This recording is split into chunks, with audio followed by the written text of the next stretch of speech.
Red light filled the bridge before anyone said a word. I grabbed the edge of my console as the ship lurched, alarms screaming through every deck of the survey vessel Halcyon Drift. My hands were shaking, not from fear of the alarm itself, but from what the alarm meant. We had just entered a sector that no scout had ever properly mapped, a graveyard of broken hulls and frozen debris left over from a war so old that even our oldest archives had no name for it. "Report," snapped Captain Margot Lyle, her voice cutting through the noise like a blade. I was the junior surveyor on this mission, barely 3 years into my service, and my chest tightened as I read the numbers scrolling across my screen. "Mass detected," I said. "Massive. Larger than anything in our database. It is not moving, Captain. No engine signature, no thermal output. It looks dead." Lyle stepped beside me, her 4 eyes narrowing as she studied the readout over my shoulder. She was Velkari, a species known for calm decision-making, but even she could not hide the flicker of unease crossing her face. "Define dead," she said. "No power signature anywhere along its hull," I answered. "No life support, no weapons charge. It has been sitting in this position for a very long time, judging by the ice buildup and debris clustering around it." The helmsman, a quiet young man named Felix Bryant, turned in his seat. Could it be a station? An old outpost from before any of the recorded wars? Light folded her arms. "Bring us closer. Slow approach. I want full scans before anyone gets excited." Excited was the right word, because the moment the object filled our main viewport, every single person on that bridge went silent. It was enormous, longer than 3 of our largest carriers placed end to end, its surface dark and pitted with age, covered in a thick layer of frost that sparkled faintly under our floodlights. Jagged plates of armor jutted out at strange angles, some torn, some scorched black, as if something terrible had happened to it long ago. Antennae arrays the size of buildings hung lifeless along its spine. There were no lights, no movement, no sound except the quiet hum of our own engines. "It is beautiful," whispered a voice from behind me. That was Grace Holloway, our xenoarchaeologist, a soft-spoken woman with sharp eyes who had spent her whole career dreaming of a discovery like this. "Look at the design. Nothing in our records matches this architecture." "It is also armed," Felix said quietly, zooming in on one of the jagged protrusions along the hull. "Or it used to be. Those look like weapon emplacements." "A defense station, then," Lyle said. "Ancient, abandoned, possibly older than any civilization currently active in this sector." The bridge buzzed with quiet excitement. I understood why. In all the time I had served on survey ships, I had seen comet fields, dead stars, and the husks of long-forgotten colonies. I had never seen anything built on this scale. If this truly was an ancient station, it would rewrite everything we thought we knew about the early history of this region of space. "Initiate a full structural and material scan," Lyle ordered.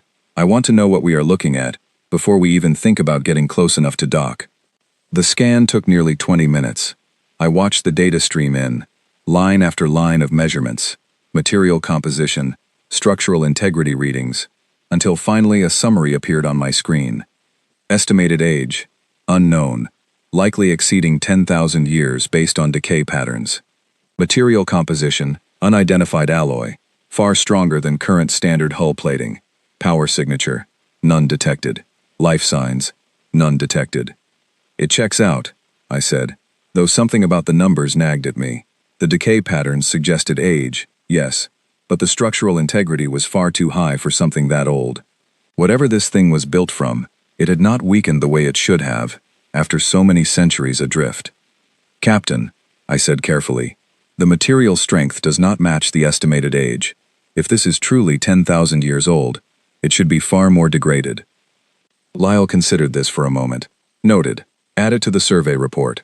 For now, we proceed with caution. Prepare a boarding team. Minimal personnel. I want eyes on this thing before any of the higher commands start fighting over who gets to claim it." That was how I ended up suiting up less than an hour later, my hands still trembling slightly as I checked the seals on my environmental suit. Grace stood beside me, practically glowing with anticipation, while Felix double-checked the small shuttle that would carry us across the gap between our ship and the silent giant waiting in the dark. "Try not to touch anything you do not understand," Lyle told us over comms as the shuttle doors closed. "And if anything at all, feels wrong, you call it in immediately. Understood?" Understood, I said, though my voice came out quieter than I intended. The shuttle ride across was slow and deliberate, giving me far too much time to stare out the viewport at the structure growing larger and larger ahead of us. Up close, the scale of it became almost impossible to comprehend. What I had thought were simple hull plates turned out to be massive sections, each larger than our entire survey ship. Deep gouges ran along portions of the surface, scars from impacts or battles long since forgotten by history. In some places, the frost had cracked away to reveal a strange dark metal underneath, a material that seemed to absorb the light from our flood lamps, rather than reflect it. There, Felix said, pointing toward a section near what looked like the underside of the structure. I am reading a possible entry point. Looks like a damaged section of hull, large enough for the shuttle to dock directly inside. Take us in slowly, Grace said, practically pressed against the viewport now. I want to record everything. The shuttle eased through the gap in the broken hull plating, our floodlights sweeping across a cavernous interior space, unlike anything I had ever seen. Twisted metal beams stretched overhead like the ribs of some massive sleeping creature. Cables, long dead and frayed, hung loosely from the ceiling, swaying gently as our shuttle's thrusters disturbed the stale air still trapped inside. Atmosphere reading, Felix called out, checking his instruments. There is still breathable air in here, though the quality is poor. Pressure is stable, surprisingly. Whatever sealed this place kept it that way for a long time. That is unusual for something this old, I noted, my unease growing with every passing second. We docked the shuttle against a flat section of deck plating and stepped out one by one, our boots echoing strangely against the metal floor. The silence inside was heavy, almost suffocating, broken only by the soft hiss of our suits and the distant creak of metal settling somewhere deep within the structure. Grace immediately moved toward a section of wall covered in strange markings, her recorder already active. These symbols, she murmured. I do not recognize this language at all. The shapes are angular, almost mathematical in structure. I moved closer to examine them myself. The markings were precise, evenly spaced, clearly written by intelligent hands rather than carved by chance. Strange combinations of straight lines and curves, repeated in patterns across the wall, almost like a sequence of numbers or coordinates. Could be a warning, Felix suggested, or instructions. Hard to say without context. We continued deeper into the structure, our floodlights cutting narrow paths through the darkness. Corridors stretched out before us, wide enough for vehicles rather than simple foot traffic, lined with thick reinforced walls that bore the marks of old battle damage. Every few meters we passed openings that Grace identified as weapon mounts, long since drained of any power. Their barrels pointed outward toward whatever threats this place had once been built to face. This is not a station, I said slowly, the realization settling over me like a weight. Stations are built for habitation, research, communication. This is built for combat. Look at the corridor width, the reinforced walls, the weapon placements every few meters. This was built to fight. Grace paused her recording, looking around with new eyes. You think it is a warship? I think it might have been, I said. A very, very old one. We pressed on, moving through chamber after chamber, each one revealing more strange technology, more unreadable markings, more evidence of a battle that had clearly taken place here long ago. Burn marks scarred the walls in several places. In one room, we found rows of what looked like storage pods, sealed and silent, their purpose unknown. It was Felix who found the chamber that changed everything. Over here, he called, his voice tight with something between excitement and unease. There is a sealed door. Reinforced, far thicker than anything else we have seen so far. We gathered around the door, our floodlights illuminating its surface. Unlike the rest of the structure, this section looked remarkably well preserved, almost untouched by the decay that covered everything else around it. There is a light, I said, pointing toward a small panel set into the wall beside the door. A faint, steady glow pulsed within it, barely visible, easy to miss if you were not looking directly at it. The room fell silent. That should not be possible, Grace whispered. Nothing in here has power. We confirmed that before we even boarded. Maybe it is residual, Felix offered, though his voice lacked conviction. Some kind of leftover charge that has not fully drained yet. I stepped closer to the panel, studying the soft pulse of light. It beat at a steady, even rhythm, almost like a heartbeat, slow and patient, as if something behind that door had simply been waiting. I do not like this, I said quietly. "I think we should call this in before we go any further." Grace nodded, though I could see the reluctance in her eyes. This was exactly the kind of discovery she had spent her entire career searching for, and the temptation to push forward was clearly written across her face. Felix raised his wristcom to contact the Halcyon drift, but before he could speak, a low vibration rolled through the floor beneath our feet. We all froze. The vibration came again, stronger this time, accompanied by a deep, resonant hum that seemed to rise from somewhere far below us, somewhere deep within the heart of the structure.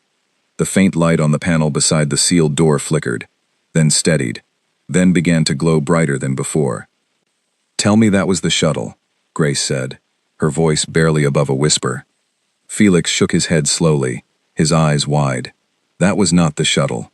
Somewhere deep within the silent giant we had called an ancient ruin, something was beginning to wake. The hum grew louder, vibrating up through the soles of my boots until I could feel it in my teeth. Felix took a step back from the sealed door, his hand instinctively moving toward the sidearm strapped to his hip, though we both knew it would do nothing against whatever was stirring beyond that wall. "We need to leave," I said, my voice steadier than I felt. "Now." Grace was still staring at the panel, her recorder trembling slightly in her grip. "Wait. Just a moment longer. I need to document this. This could be the most important." The lights came on. Not just the panel beside the door, but every light along the corridor we had just walked through, flickering to life one section at a time, in a wave that rushed away from us into the distance. The dead silence that had filled this place for what might have been thousands of years shattered all at once, replaced by the groan of ancient machinery grinding back into motion. "Move!" I shouted, grabbing Grace by the arm and pulling her away from the sealed door. "Move now!" We ran. Behind us, the sealed door let out a sharp hiss, the sound of pressurized air escaping from seals that had not been broken in longer than any of us could imagine. I did not look back to see if it had opened. I did not want to know. The corridor that had seemed merely eerie on our way in now felt like a trap closing around us. Lights flared overhead in sequence, illuminating sections of the structure we had only glimpsed in shadow before, revealing details that made my stomach twist. The weapon mounts we had passed, the ones I had assumed were drained of all power, now pulsed faintly, with the same soft light that had glowed beside that sealed door. "Felix, talk to the ship," I gasped as we ran. "Tell them what is happening." Felix fumbled with his wristcom, his breathing ragged. "Halcyon drift, this is the boarding team. We have a situation.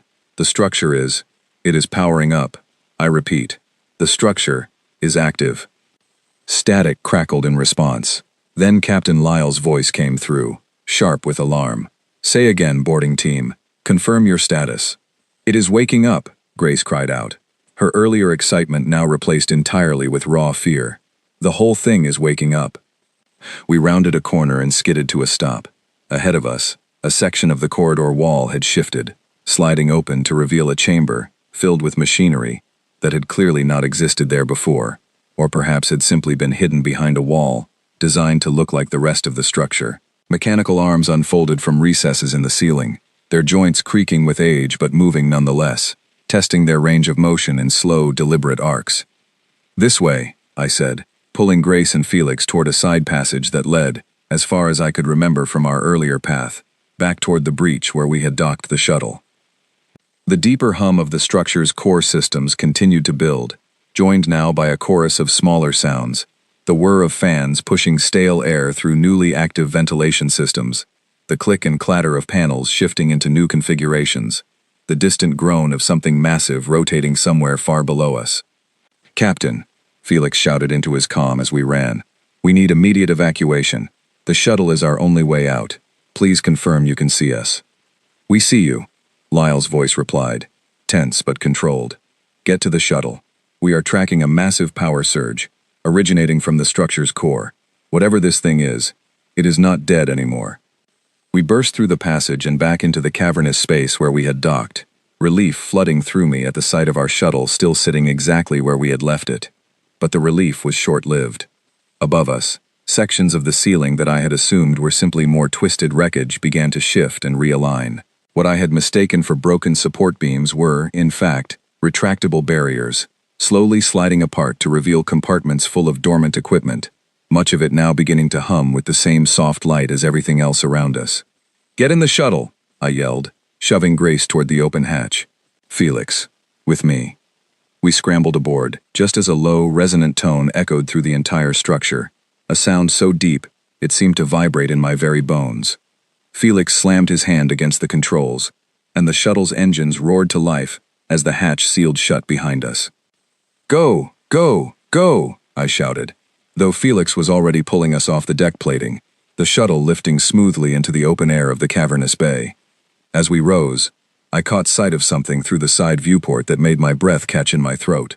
Far below, near the center of the cavernous space, a massive section of flooring had split apart, revealing a brilliant glow of energy beneath, pulsing in slow, steady waves, like the beat of some impossibly large heart, finally returning to life after a long, long sleep. "What is that?" Grace whispered, pressed against the viewport beside me. "I do not know," I said, "and I do not want to find out." Felix guided the shuttle back through the breach we had entered through, out into open space, the dark hull of the structure falling away behind us as we accelerated toward the waiting form of the Halcyon drift. I allowed myself a single breath of relief as our ship grew larger in the viewport ahead, its docking bay lights guiding us home. That relief lasted exactly as long as it took for the entire structure behind us to light up. It happened all at once, as if some final switch had been thrown deep within its core. Every visible surface of the massive hull blazed to life with a soft, steady glow, lines of light tracing along seams and panels that had been completely invisible just moments before, outlining a shape far more deliberate, far more purposeful than anything I had associated with a simple abandoned station. "Captain, are you seeing this?" I said into my comm, unable to look away from the sight unfolding behind us. "We see it," Lyle replied, her voice tight. "Get that shuttle docked immediately. All hands, prepare for possible withdrawal." The shuttle slid into the docking bay moments later, and the three of us practically fell out of our seats in our haste to reach the bridge. By the time we arrived, breathless and still shaking from the encounter, the entire crew was gathered around the main viewport, staring out at a sight that none of us could quite process. The structure we had called an ancient station, the one Grace had hoped would rewrite our understanding of history, was no longer simply glowing with reawakened systems. Sections of its hull were shifting, panels sliding open to reveal what could only be described as thruster arrays, dozens of them spread across its massive frame, each one beginning to flicker with faint points of light. "That is not a station," Felix said quietly, echoing the realization I had voiced earlier in the corridor. "Stations do not have engines.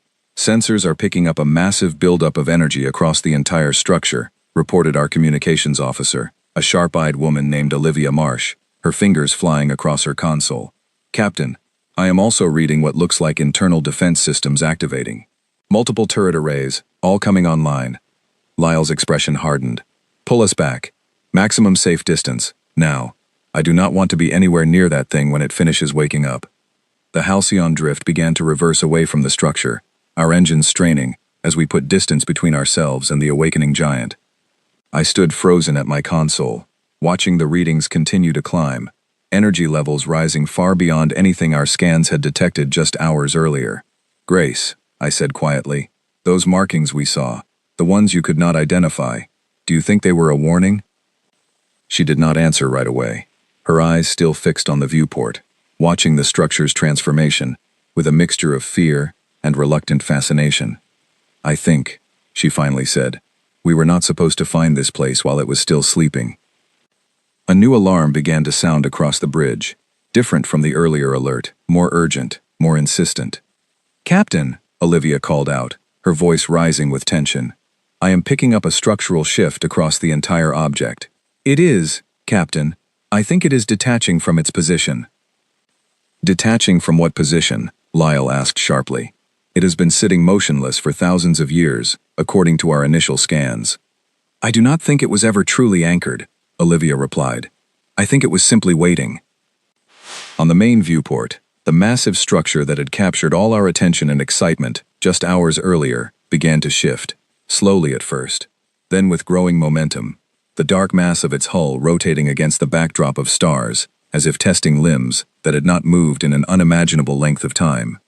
I felt a chill run through me that had nothing to do with the temperature of the bridge. "Felix," I said quietly, "do the math for me. If that structure really has been sitting dormant for thousands of years, and it is now powering up and moving entirely under its own control, what does that tell us?" He looked at me, his face pale beneath the glow of the console lights. "It tells us that whoever built this thing built it to last, and built it to wait." "Wait for what?" Grace asked, though I suspected none of us truly wanted to know the answer. The structure's rotation slowed, then stopped, its massive bulk now oriented in a direction that made every instinct in my body scream danger. It was no longer simply powering up its systems at random. It was orienting itself, aligning, preparing.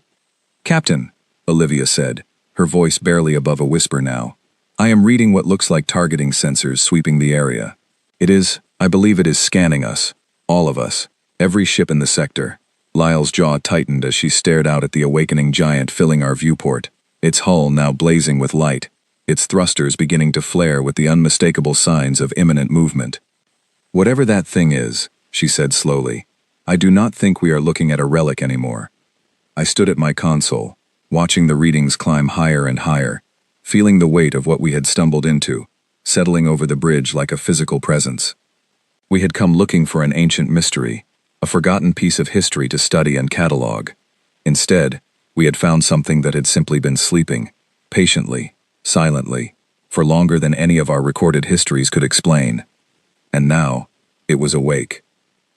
"All ships, this is the Halcyon Drift," Lyle said into the fleet-wide channel, her voice steady despite the tension radiating from every line of her posture. "We have an unknown contact powering up and beginning movement. I am ordering an immediate withdrawal to safe distance. Repeat, withdraw to safe distance and hold formation." Our survey mission had never traveled alone. 3 other vessels from the Coalition had been assigned to this sector alongside us, each representing a different member species, each eager for a share of whatever discoveries this graveyard of old wreckage might offer. Now those same vessels scrambled to reposition, their engines flaring as they pulled back from the awakening giant at the center of our formation. I watched on the main viewport as the structure continued its slow, deliberate transformation. Sections of hull that had appeared fused shut by centuries of frost and decay now peeled open smoothly, revealing banks of thrusters and what looked unmistakably like weapon batteries, dozens of them, arranged with a precision that left no doubt about their original purpose. "Olivia, do we have any communication attempts coming from the object?" Lyle asked. "Nothing yet, Captain," Olivia replied, her hands moving rapidly across her console. "No hailing signals, no broadcast on any frequency we recognize. It is simply continuing its activation sequence." "Sensors confirm full thruster ignition," Felix reported, his voice tight. "Captain, that thing is generating enough output to move itself entirely under its own power. This is not some piece of drifting debris caught in a current. It has full propulsion control." A new voice crackled over the fleet channel, belonging to the captain of one of the other Coalition vessels, a sharp-tongued commander named Henry Caldwell, representing the human contingent within our mixed fleet. Out of everyone present, his reaction carried a weight the rest of us did not immediately understand. "Lyle," Caldwell said, his voice unusually quiet, "I need you to pull your sensor logs and send me everything you have on that structure. Hull markings, material composition, everything." "Why the urgency, Captain Caldwell?" Lyle asked. There was a pause before he answered. "Because some of what your boarding team described sounds familiar. Too familiar. I am sending you something now. Compare it against what you found." A data packet arrived on my console moments later, and I pulled it up alongside the images Grace had captured during our boarding mission. My breath caught as the comparison rendered on screen. The strange angular markings we had found near the sealed door, the ones none of us could identify, matched almost perfectly with a section of text displayed in Caldwell's file, a sample of old human script from centuries past, a style of writing that had largely fallen out of common use generations ago. "That cannot be right," Grace whispered, staring at the screen beside me. "Captain Lyle, the markings inside the structure, they match an early form of human written language." The bridge fell silent, except for the steady hum of our ship's systems, and the distant pulse of warning alarms, still cycling through their patterns. "Captain Caldwell," Lyle said slowly, "are you telling me that structure is of human origin?" Another pause, longer this time. "I am telling you it might be. There are old records, Half-forgotten stories, really, about vessels humanity built generations ago, during a period most of your archives probably do not even cover. Stories about ships designed to operate without crew for impossibly long stretches of time, sealed away and left waiting in remote sectors, as a precaution against threats that never fully arrived. Most of us assumed those stories were exaggerated, legends meant to intimidate rivals during an unstable period of human history. And if they were not exaggerated, Lyle asked, then we need to leave this sector immediately, Caldwell replied, his voice carrying a weight none of us had heard from him before. Because if that thing really is what I think it might be, it was not built to simply patrol or observe. It was built to respond to threats with absolute and overwhelming force. The structure on our viewport shifted again, this time more dramatically, its massive bulk turning slowly to align with something none of us could immediately identify.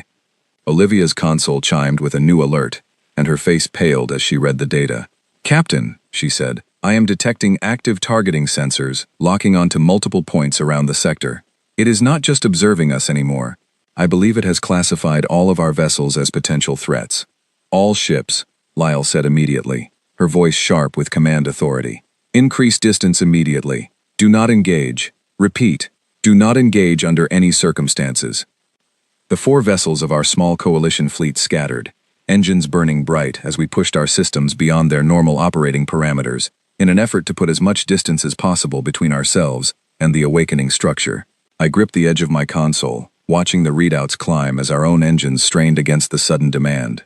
Behind us, the structure's transformation reached its final stage. The soft glow that had spread across its hull intensified into a steady, confident light, illuminating details we had never been able to see clearly before. What had once looked like a chaotic mass of broken plating and scattered debris now revealed itself as a deliberate, purposeful design, every angle and curve serving some function we could only guess at. "It is fully active," Felix reported, his voice barely steady. "All systems online, engines at full output. Captain, that thing is no longer dormant in any sense of the word." "Status on the fleet?" Lyle asked. "All 4 vessels clear of the immediate area," Olivia replied. "Maintaining distance of approximately 200,000 kilometers and increasing." For a long moment, nothing happened. The massive structure hung in space, fully illuminated now, its true shape finally visible to us in its entirety. It was, beyond any doubt, a warship, built on a scale that dwarfed anything in our combined fleet, anything any of us had encountered in our recorded histories. Long, angular, bristling with weapon emplacements along every visible surface, it looked less like a relic from some forgotten age, and more like a predator finally stretching after a long, patient sleep. Then it moved. Not the slow, testing rotation we had witnessed earlier, but a deliberate, confident surge forward, its massive engines flaring with a brilliance that lit up the surrounding debris field like a second sun. The sheer scale of its acceleration defied everything I understood about vessels of that size, closing distance with a speed that should have been impossible for something so massive. "It is moving toward the debris field," Olivia called out, her voice rising with alarm. "Captain, I believe it is heading toward the wreckage near the eastern edge of the sector." On the viewport, we watched as the structure approached a cluster of old derelict ships, the remains of whatever ancient conflict had scattered this graveyard across the void centuries ago. For a moment, I thought it might simply pass through the debris field, perhaps continuing on some predetermined course, unrelated to our presence. Instead, a section of its hull opened, revealing a weapon array unlike anything our scanners could properly categorize. A brilliant beam of focused energy lanced out from the structure, striking one of the largest derelict hulks in the debris field with surgical precision. The old wreck did not simply absorb the impact. It vanished entirely, reduced to scattered fragments and drifting dust, in less time than it took me to draw a single breath. The bridge fell utterly silent. "That was a demonstration," Caldwell's voice came through the fleet channel, quiet and grim. "It is showing us exactly what it is capable of." "Why would it target an empty derelict?" Grace asked, her voice trembling slightly. "There was nothing alive on that wreck, nothing it needed to defend against." "Because it wanted us to see," I said, the realization settling over me with cold certainty. "It is not attacking randomly, it is sending a message." As if confirming my words, the structure's massive form began to turn once more, its weapon array slowly tracking across the open space of the sector, sweeping past the scattered remains of the old battlefield, until it settled, with unmistakable deliberation, on our own small formation of ships. "Captain," Olivia said, her voice barely above a whisper, "it has us in its targeting sweep." Lyle's hands tightened on the edge of her console, her composure straining under the weight of the moment. "All ships, prepare for immediate evasive maneuvers. Olivia, open every channel you have. I want to attempt communication before anything else happens." Olivia's fingers flew across her console, broadcasting on every frequency our systems could generate, a desperate attempt to establish contact before the structure decided our fate for us. For several agonizing seconds, nothing came back but static. Then, finally, a response arrived. Not a voice, not at first, but a simple string of data that scrolled across Olivia's screen, a pattern that took our translation system several attempts to properly decode. "Captain," Olivia said slowly, reading the translated text aloud. "It says, identification required. Unauthorized presence detected within designated perimeter. Respond immediately, or be classified as hostile." The weight of those words settled over the bridge like a physical pressure. We had come to this sector believing we were exploring history, cataloging the remains of a war long since ended. Instead, we had stumbled directly into the path of something that considered this entire region still very much an active and contested perimeter. "Send a response," Lyle ordered, her voice tight with controlled urgency. "Identify us as a civilian survey mission. No hostile intent. Request peaceful withdrawal from the area." Olivia complied immediately, her hands steady, despite the obvious strain in her expression. The seconds that followed felt like hours, each one stretching out as we waited to see whether reason would prevail, whether whatever intelligence controlled that massive structure would accept our explanation. The reply came swiftly. "Acknowledged," Olivia read, relief flooding briefly into her voice, before the next words drained it away entirely. "Withdrawal authorized. However, additional unauthorized contacts detected entering sector boundary. Threat assessment escalating." "What additional contacts?" Lyle demanded, turning sharply toward the sensor station. Felix's console chimed urgently, new readings populating his screen faster than he could process them aloud. "Captain, I am picking up new arrivals on long-range sensors, multiple vessels, unknown configuration, approaching from the far edge of the sector at significant speed." I felt my stomach drop as the implications settled over me. We were no longer the only ones drawn to this graveyard of old wreckage, and whatever was now approaching, whatever those unknown vessels represented, the massive structure floating before us had already made its assessment clear. This sector belonged to it, and it was prepared to defend that claim against anyone who dared to challenge it. "All ships," Lyle said, her voice carrying the unmistakable edge of someone facing a decision with no good options remaining. "Brace for immediate departure. We are leaving this sector, and we are leaving now." But even as she gave the order, I could see on the viewport that the massive structure was no longer simply tracking us with its sensors. It had begun, slowly and deliberately, to move toward the new arrivals entering the edge of the debris field, its weapon arrays already charging with the same brilliant energy that had erased an entire derelict ship from existence moments earlier. Whatever those unknown vessels were, they had no idea what was about to meet them. The unknown vessels resolved into clearer detail on our long-range sensors as they closed the distance, and the moment Felix identified their configuration, the tension on the bridge shifted into something colder and more immediate. "Captain, those are raider ships," he said, his voice clipped. "Configuration matches reports we received last cycle, about a group operating along the outer trade routes. Heavily modified, weapons far beyond standard civilian allowances." "Raiders," Lyle repeated, her jaw tightening. "Out here, in an unclaimed sector nobody was supposed to know about." "They must have tracked our approach," Grace said quietly. "Survey missions into unmapped regions sometimes attract that kind of attention. Easy targets, isolated, valuable cargo." I stared at the viewport, watching 6 raider vessels emerge fully from the haze of distant starlight, their hulls scarred and patched with mismatched plating, clearly built for speed and aggression rather than comfort or exploration. They had not come here for ancient history, they had come here for us. "They are hailing the sector," Olivia reported, her voice tense, broadcasting a general threat, demanding any vessels in the area power down and prepare to be boarded. "They have no idea what is sitting in the middle of this debris field," Felix said.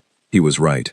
The raider ships continued their approach, weapons charging, formation tightening, as they prepared to corner what they likely assumed were a handful of helpless survey vessels and their cargo.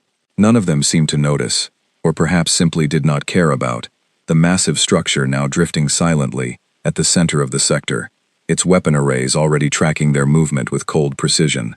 "Should we warn them?" Grace asked, glancing toward Lyle. "Warn raiders who were about to attack us?" Lyle asked, though there was no real anger in her voice, only exhaustion and disbelief at the situation unfolding before us. Before anyone could decide on an answer, the massive structure acted. A series of brilliant beams lanced out from its hull, precise and controlled, striking 3 of the 6 raider vessels in rapid succession. Unlike the single derelict it had destroyed earlier as a demonstration, these strikes were calculated with surgical accuracy, disabling engines and weapon systems rather than obliterating the ships outright. Within seconds, 3 of the 6 attackers drifted helplessly, their power signatures flickering and fading. The remaining 3 raider vessels broke formation immediately, scattering in a desperate attempt to escape whatever had just attacked them. But the structure was faster, far faster than anything that size should have been capable of, its thrusters flaring as it adjusted course to intercept their retreat. "It is hurting them," Felix said, disbelief coloring his voice. "Captain, it is not destroying them outright. It is disabling their ability to flee." I watched in stunned silence as the structure systematically neutralized each remaining raider vessel, never delivering a killing blow, simply stripping away their ability to maneuver or fight back, until all 6 ships hung motionless in space. Caught within an invisible perimeter, the structure had clearly established around itself. "New transmission incoming," Olivia said, her voice tight. "Captain, it is addressing us directly this time." The translated text appeared across the main viewport for everyone on the bridge to see. "Hostile elements neutralized. Sector perimeter re-established. Unauthorized civilian presence detected. State purpose for entering this region." Lyle exchanged a glance with the rest of us before responding through Olivia's console. "This is Captain Margot Lyle, of the survey vessel Halcyon Drift, representing a coalition exploration mission. We entered this sector believing it to be unclaimed territory, unaware of any active perimeter or defense presence. We mean no harm, and request safe passage to withdraw." The reply came swiftly, the text scrolling across our screens with a precision that felt almost unsettlingly calm given everything we had just witnessed. "Sector classified as Restricted Defense Zone under Standing Protocol. Records indicate no recent activity within designated patrol radius for an extended duration. Clarification required regarding current galactic timeline." "It wants to know what year it is," Grace said slowly, the realization dawning across her face. "Captain, I think it has been completely cut off from any outside information this entire time. It does not know how long it has actually been sitting here." Caldwell's voice crackled back over the fleet channel, quieter now, almost cautious. "Lyle, let me handle this part. If what I suspect is true, this requires someone with proper authorization to communicate on behalf of human interests." Lyle hesitated only a moment before nodding, even though Caldwell could not see the gesture. "Go ahead, Captain Caldwell." There was a long pause before Caldwell's transmission reached the structure, and I found myself holding my breath, waiting to see how this exchange would unfold. When his voice finally came back over our bridge speakers, it carried a formality I had not heard from him before, as if he were addressing something far older and far more significant than a simple piece of derelict technology. "This is Captain Henry Caldwell, serving under current Human Coalition authority. Requesting identification and status report. Please confirm designation and original deployment date." The response took longer this time, several long seconds passing before new text appeared across our screens. Designation: Sentinel-class autonomous defense platform. Registry number obscured due to data degradation. Deployment date recorded as part of Standing Defense Initiative established during a period of extended regional conflict. Current status: awaiting confirmation of conflict resolution and authorization to stand down from active perimeter defense. The bridge went utterly silent as the weight of those words settled over all of us. "It has been waiting this entire time," Grace whispered, "waiting for someone to tell it the war it was built for is over." "How long ago was that conflict exactly?" Lyle asked quietly, almost afraid of the answer. Caldwell's voice, when it came, sounded strained in a way I had never heard from him before. "If the records I am thinking of are accurate, that conflict ended generations ago. long before most coalition records even begin. This thing has been sitting out here, alone, fully operational, for far longer than any of us can properly comprehend. And it never received any signal telling it to stand down, I said, the full scope of the situation finally settling into place. It just kept waiting, patrolling an empty sector that everyone else forgot existed. A new alert chimed across Felix's console, and his expression shifted from cautious relief to renewed alarm. Captain, I am reading additional power fluctuations from the structure. Something is changing again. On the viewport, the massive vessel began to shift its orientation once more, its weapon arrays slowly retracting, the brilliant glow along its hull softening into something steadier and less overtly aggressive. For a moment, I allowed myself to hope that perhaps this encounter might end peacefully, that the structure, having received confirmation of some kind from Caldwell, might simply power down or withdraw entirely. That hope lasted only until the next transmission arrived. Conflict resolution status cannot be independently verified through available data. Standing protocol requires direct verification through authorized command channels before deactivation can proceed. Until verification is complete, this platform will continue active defense operations within designated perimeter. It does not trust us, Grace said. It wants confirmation from somewhere we cannot provide. What kind of verification would even satisfy a system like that? After all this time, Felix asked. Any command structure that originally deployed it is almost certainly gone. Any authority it recognizes probably does not even exist anymore. Caldwell's voice returned, heavier now, carrying an undertone of genuine concern. That is exactly the problem. If this platform refuses to stand down without verification from an authority that no longer exists, it has no logical reason to ever deactivate. It will simply continue defending this perimeter indefinitely, treating every new arrival as a potential threat requiring assessment. Indefinitely, Lyle repeated. Captain Caldwell, are you telling me we have just woken up a fully armed warship that intends to remain active and aggressive in this sector forever, simply because nobody can prove to it that the war it remembers is over? The silence that followed was answer enough. I looked out at the massive structure still drifting at the center of the debris field, its disabled raider captives held motionless within its perimeter, its weapon systems fully charged and ready, despite the temporary lull in aggression. Whatever we had stumbled into, whatever ancient conflict had led to its creation and deployment, the consequences of waking it were only beginning to reveal themselves. Captain, Olivia said quietly, breaking the heavy silence on the bridge. Incoming transmission, but this one is different. It is broadcasting on an open frequency, not directed specifically at us. Broadcasting to who? Lyle asked. Olivia's hands trembled slightly as she adjusted her console. To everyone, Captain. It is sending the same message across every channel within transmission range of this sector. The text scrolled across our main viewport, and as I read the words, a cold certainty settled over me that nothing about this encounter was going to end as simply as any of us had hoped. Attention all vessels within transmission range. This sector is designated as an active defense perimeter under standing protocol. Unauthorized presence will be assessed and responded to according to threat classification. All parties are advised that additional Sentinel platforms may be present within this and adjacent sectors, pending confirmation of operational status. Grace turned slowly to look at me, her face pale. Additional platforms, she repeated. It is telling every ship in range that there might be more of these things out there. I thought back to the stories Caldwell had mentioned earlier, half-forgotten legends about vessels built to wait indefinitely in remote sectors, sealed away as a precaution against threats that never fully arrived. If even a fraction of those old stories were true, if even a handful of other Sentinel platforms existed somewhere across the wider region, then what we had encountered today was not an isolated incident. It was the beginning of something far larger. Captain, Felix said quietly, his eyes fixed on the structure still looming on our viewport. What do we do now? Lyle did not answer immediately. She stood at the center of the bridge, staring out at the massive vessel that had spent untold generations sleeping silently in this forgotten corner of space, now fully awake and broadcasting a warning to every ship within range that the galaxy had just changed in ways none of us were prepared to understand. We do exactly what it told us to do, she finally said. We leave this sector, and then we make sure every coalition government understands exactly what we found out here today. As our ship began its slow withdrawal, I kept my eyes fixed on the structure until it shrank to little more than a distant point of light against the endless dark. Even from that distance, I could still feel the weight of its presence, patient and watchful, exactly as it had been for longer than any of us could properly imagine. We had come looking for the remains of an old, forgotten war.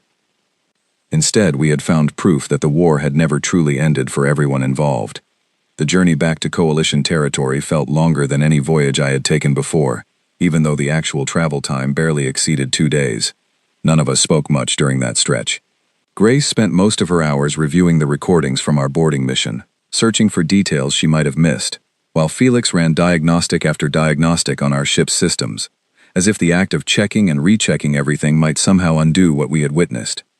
I spent that time staring at the data Caldwell had shared with us, the old fragments of human history that most Coalition records barely acknowledged. Stories about a species that had once fought a war so destructive, so total, that they had built weapons designed to outlast their own civilization if necessary. Weapons left behind not as monuments, but as promises. Silent guardians, meant to wait however long it took for someone to confirm the fighting was truly finished.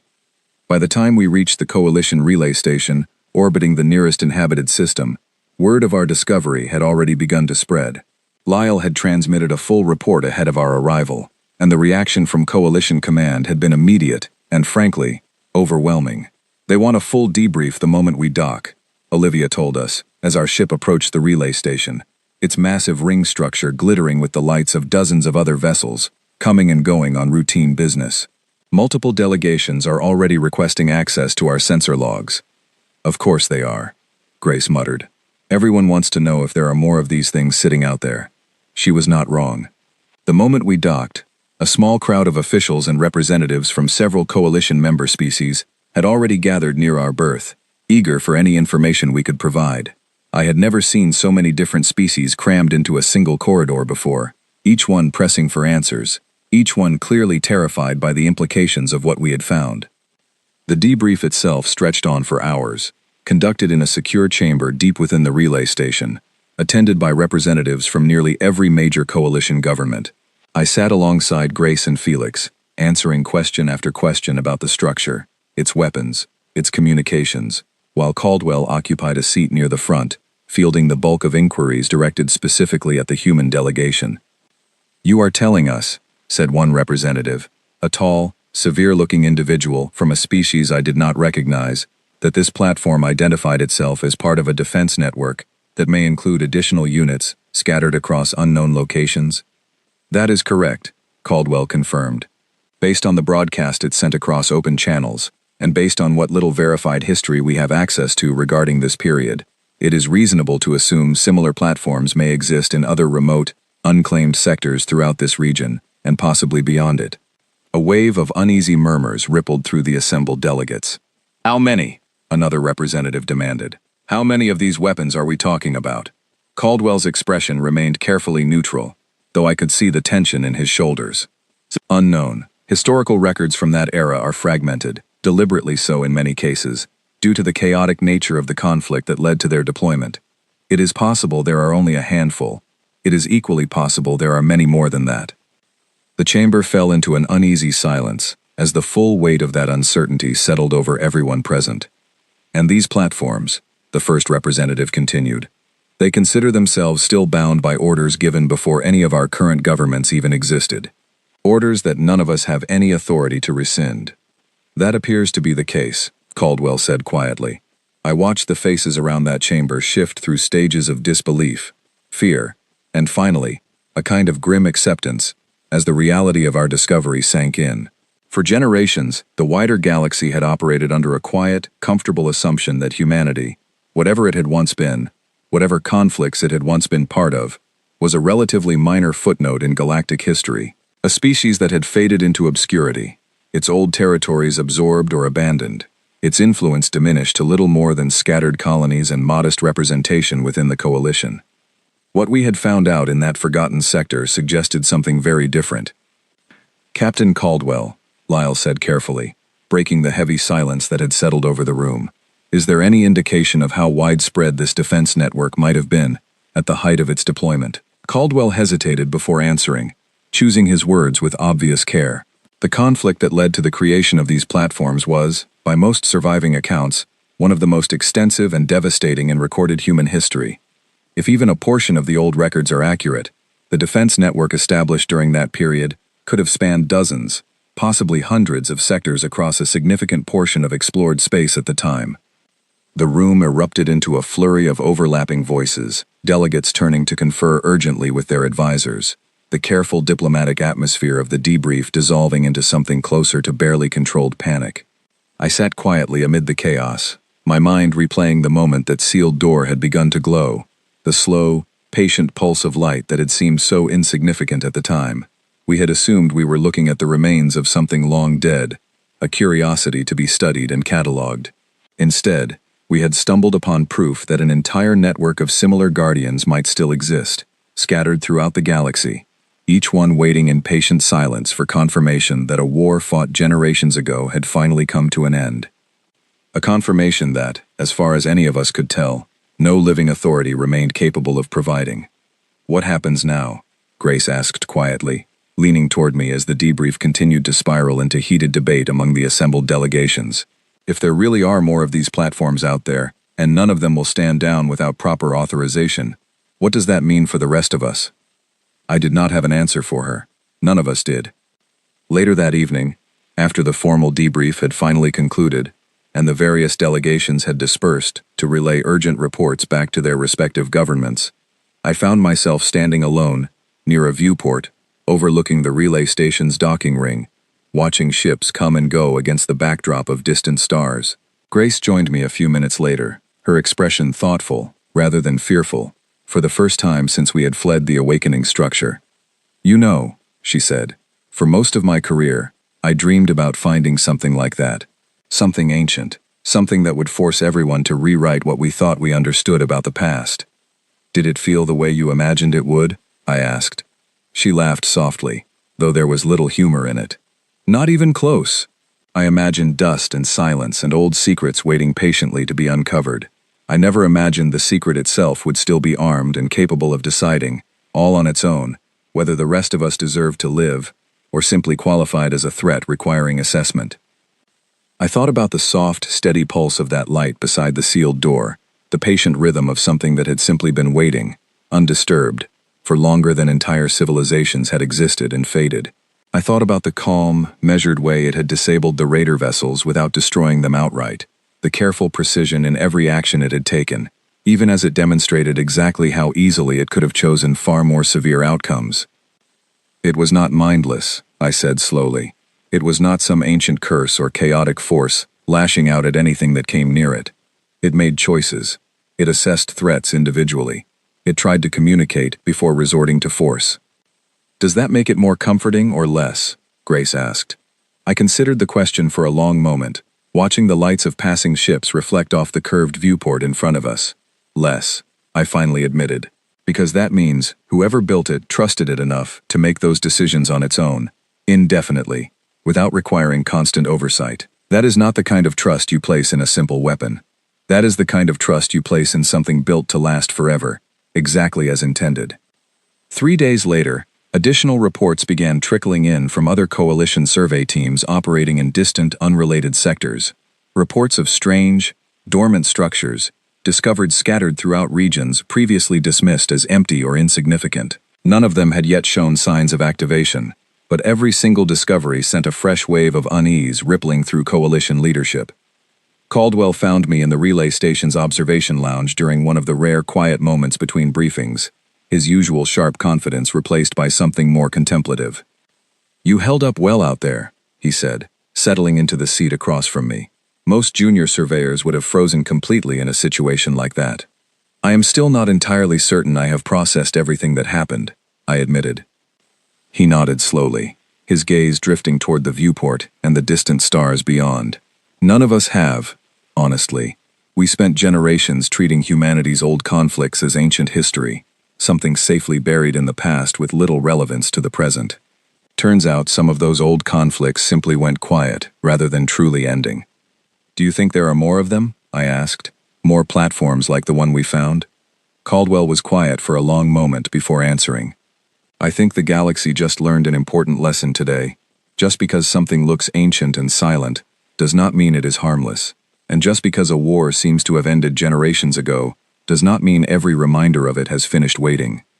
I thought back to that final transmission, the warning broadcast across every channel within range, advising all parties that additional Sentinel platforms might exist within adjacent sectors pending confirmation of operational status. At the time, it had felt like a simple statement of fact, a piece of procedural information delivered without emotion or intent to intimidate. Now, sitting in the quiet observation lounge with the weight of everything we had learned settling fully over me, it felt like something far more significant. Not a threat, exactly, but a quiet, patient reminder that the galaxy's comfortable assumptions about the past were about to be tested in ways none of us were fully prepared for.